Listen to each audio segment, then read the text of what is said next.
ইন্দ্রিয়ের যদি বশ না হয় তাহলে কি হবে? যত বলে মহাপ্রভু ততই খণ্ডন করে। তাই এখন ভারতী গোসাই দেখছেন, আরে মহাপ্রভুর সাথে তো পারা যায় না, বলছে ঠিক আছে মহাপ্রভু সন্ন্যাস আমি তোমাকে দিতে পারি, তবে একটা কাজ করো। কি কাজ?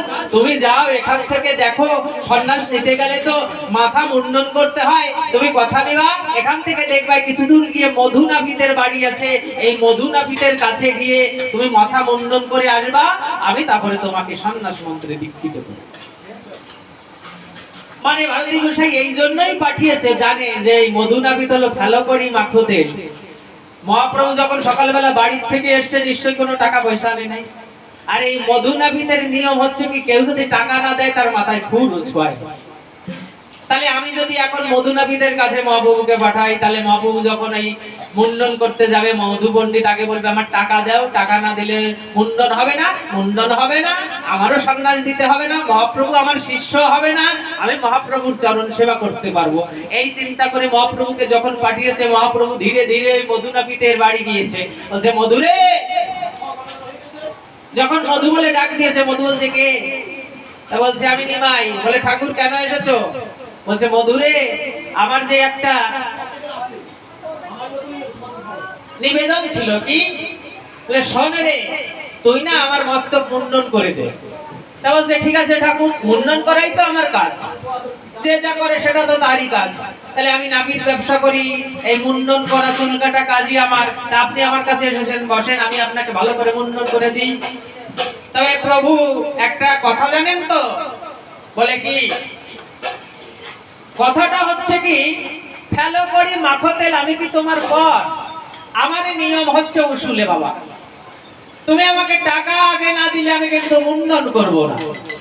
এইবার মহাপ্রভু খুব বিপদে পড়েছে। মধুরে, আমি তো বাড়ি থেকে তাড়াহুড়ো করে এসেছি, আমি তো কোনো টাকা পয়সা নিয়ে আসি নাই রে।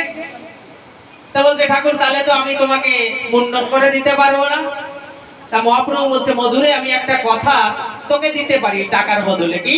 তুই যদি আমায় বিনা টাকায় মুন্ডন করে দিতে পারিস, তাহলে আমি কথা দিচ্ছি তোকে একদিন ভবনদী পার করে দেব। তাহলে ভবনদী পার করে দেব, তাহলে তুই আমাকে মুন্ডনটা অন্তত করে দে। মধুনাভিত মনে মনে চিন্তা করছে, এই গঙ্গা যে একটা নদী, তাহলে ভবনদী বলে কোনো একটা নদী আছে। কোনোদিন হাঁটতে হাঁটতে যদি আমি সেইখানে যাই, হাঁটতে হাঁটতে যদি কোনো সময় ভবনদীর পাড়ে যাই, তাহলে ওই নদীটা আমার পারও হইতে পারে। তাহলে মহাপ্রভুকে যদি ফিরি ফিরি আজকে মুন্ডন করায় দিই, অন্তত ভবনদীটা তো পার করে দেবে। তাহলে বাবু ঠিক আছে আসেন। তাহলে মহাপ্রভুকে যখন এই ঘুর ধার দিয়ে যখন মহাপ্রভুর ওই চাচর কেশে ধরেছে, ধরা মাত্র সঙ্গে সঙ্গে কিন্তু ওই চুল আর কাটে না। মধুনাভিত বলছে কি হলো ঠাকুর, এই মাত্র তো শান দিলাম, শান দেওয়ার পরেই খুর যে চলছে না, এই খুরে কি ভূতে টুতে ধরলো না? তা বলছে রে না মধু, তুই জানিস না ব্রাহ্মণের মস্তকে হাত দেওয়ার পূর্বে পায়ে হাত দিতে হয়। তো বলছে প্রভু আমার তো মনে নেই, তাই তো তুমি তো ব্রাহ্মণ ঠাকুর।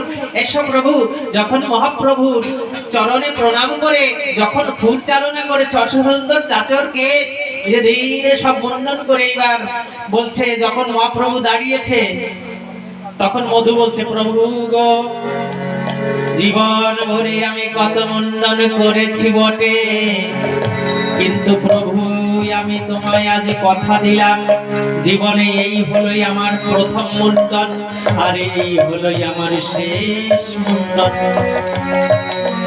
আমি নাপিত ব্যবসা আর না করিব, নাপিত ব্যবসা আর না করিব, নাপিত ব্যবসা আর না করিব, নাপিত ব্যবসা আর না করিব, ঘুরে ফেলে দেব জলে, আমি প্রভু